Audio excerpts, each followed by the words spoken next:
தாய்மடி தருகிற அரவணைப்பு, உறங்கிடும் குழந்தையின் குறுஞ்சிரிப்பு,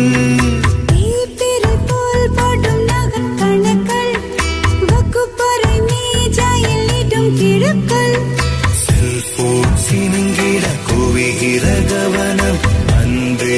அன்பே நீதானே, பிடித்தவர் தருகிற பரிசு பொருளும்